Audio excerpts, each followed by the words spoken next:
નમસ્તે દોસ્તો, હું છું તમારો મિત્ર ગોપાલ ઇટાલિયા. અને સુરતની અંદર ભાજપના લોકોએ ગુંડાગીરી કરીને, તાનાશાહી કરીને, દાદાગીરી કરીને, લુખ્ખાવેડા કરીને, સત્તાનો ભયંકર દુરુપયોગ કરીને જે કાંઈ પણ ગુનાહિત કૃત્યને અંજામ આપ્યો છે, એનાથી સમગ્ર દેશની જનતા દુઃખી થઈ છે, નારાજ થઈ છે, નિરાશ થઈ છે. લોકોને એમ છે કે કમસે કમ ચૂંટણી આવશે ત્યારે અમે અમારો ગુસ્સો નીકાળી શકીશું, અથવા ચૂંટણી આવશે ત્યારે અમે કમસે કમ સરકારો બદલી શકીશું. પણ હવે તો ભાજપવાળા ચૂંટણી જ ન આવવા દે તો જાવું ક્યાં, એ વાતની ચિંતા એક એક જાગૃત નાગરિકને સતાવી રહી છે. હવે એ વિષય ઉપર લાંબી ચર્ચા આજે નથી કરવી. આજની ચર્ચાનો વિષય છે નોટા.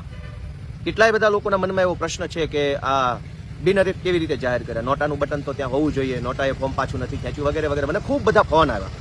હવે બધાને મેં ફોન ઉપર જવાબ આપ્યો. પછી મને એમ થયું કે હવે આ પ્રશ્ન તો હજારો લોકોના મનમાં ચાલતો હશે કે બિનહરીફ કેવી રીતે, નોટા તો છે જ.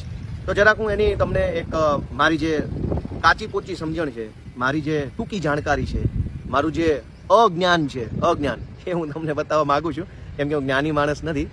તો મારું નોલેજ એવું કહે છે કે નોટાનો મતલબ છે કે મને ઉપરમાંથી કોઈ વ્યક્તિ પસંદ નથી.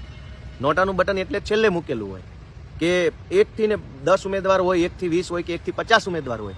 એ 1 થી 50 ઉમેદવાર મને પસંદ નથી તો મારે નોટા દબાવવાનું છે. એટલે કે કોઈ પસંદ નથી મને. તો કોઈ પસંદ નથી એવું બટન દબાવવા માટે પણ 4-5 લોકો તો જોઈશે ને લિસ્ટમાં. 4-5 લોકો જ નહીં હોય તો એવું કેવી રીતે કહી શકાય કે મને કોઈ પસંદ નથી?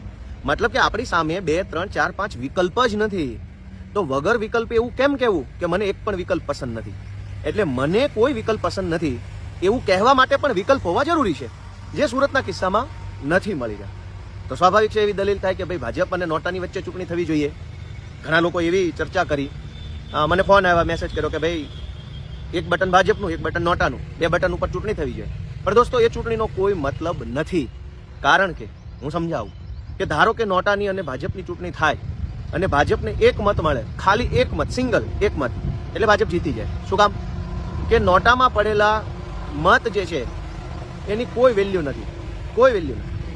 એટલે કે હું ઉદાહરણ તરીકે સમજાવું કે ધારો કે દાખલા તરીકે કહું છું કે સુરતની લોકસભામાં 1000 મતદારો હોય, કુલ ટોટલ દાખલો કરું છું એટલે ઓછો આંકડો લઉં છું, આમ તો 17-18 લાખ મતદારો છે.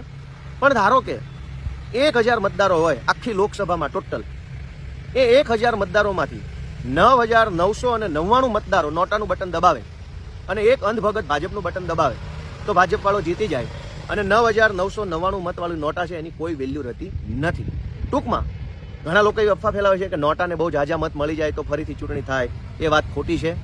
ઘણા લોકો એવી અફવા ફેલાવે છે કે નોટાને ઝાઝા મત મળે તો નોટા જીતી જાય સામે. એવું કંઈ હોતું જ નથી. નોટાને મળેલા મતની કોઈ વેલ્યુ નથી, કોઈ ગણતરી નથી, કોઈ કિંમત નથી, ક્યાંય એનું ધ્યાને લેવામાં આવતું નથી.